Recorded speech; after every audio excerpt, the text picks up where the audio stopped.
बात करेंगे मार्केट की, तो यूएस में डाउ और नेस्डेक में हल्की मंदी आई है। आपको बता दें कि भारत में इनकम टैक्स कलेक्शन बढ़ने की संभावना है। महंगाई दर 3% से कम रहने की संभावना है। नेपाल की बात करें तो नेपाल के इकोनॉमी में गिरावट दर्ज की गई है।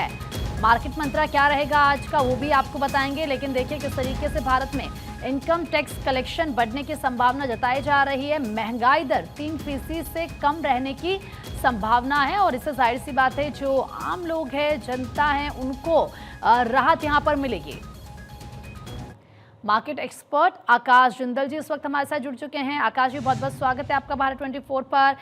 यूएस की बात करें तो सर वहां पर किस तरीके से डाउ और नेस्डेक में हल्की मंदी नजर आ रही है। भारत में इनकम टैक्स कलेक्शन बढ़ने की संभावना है, क्या नजर आता है सर? प्रीति जी, बिल्कुल आपने सही कहा। एज एन इकोनॉमिस्ट मेरा क्लियरली मानना है यूएस में जो हो रहा है, डाउ की बात करें, नेस्डेक की बात करें या दूसरे इंडेक्स की बात करें S&P की, वहां पे क्या हुआ है, ऑल टाइम हाई के करीब वहां इंडेक्स पहुंच गए थे। उसके बाद हल्की मंदी दिख रही है। कारण बड़े क्लियर हैं। यूएस का शटडाउन सारी दुनिया डिस्कस कर रही है, कई बार हमने चैनल पे भी डिस्कस किया है। उसके अलावा अब फेड के ऊपर है दारोमदार कि क्या वो रेट ऑफ इंटरेस्ट कम करता है कि नहीं करता। दूसरा, यूएस में अब टैरिफ को 6 महीने से ऊपर हो गए लगते हुए, उसकी वजह से जॉबलेसनेस कितनी बड़ी है, जॉबलेस डेटा ना है, उसका इंतजार किया जा रहा है। और सबसे बड़ी बात है एआई, आर्टिफिशियल इंटेलिजेंस। एआई को लेके यूएस में काफी सवाल खड़े हो रहे हैं। कुछ लोग तो यहां तक कह रहे हैं कि जैसे .com बबल था, क्या एआई बबल है?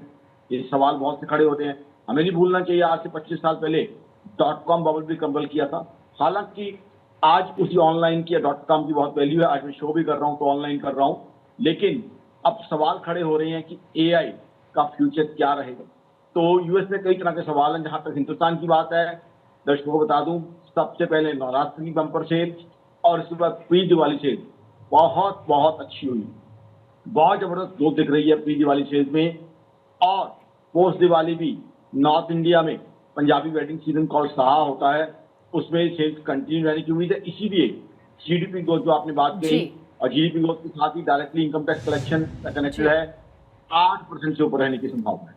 ठीक है, तो कहीं ना कहीं की तरक्की क्लियरली दिखाई देती है। जी सर, बहुत बहुत शुक्रिया अपनी राय हमारे साथ साझा करने के लिए और ये आज का मार्केट मंत्रा बताने के लिए।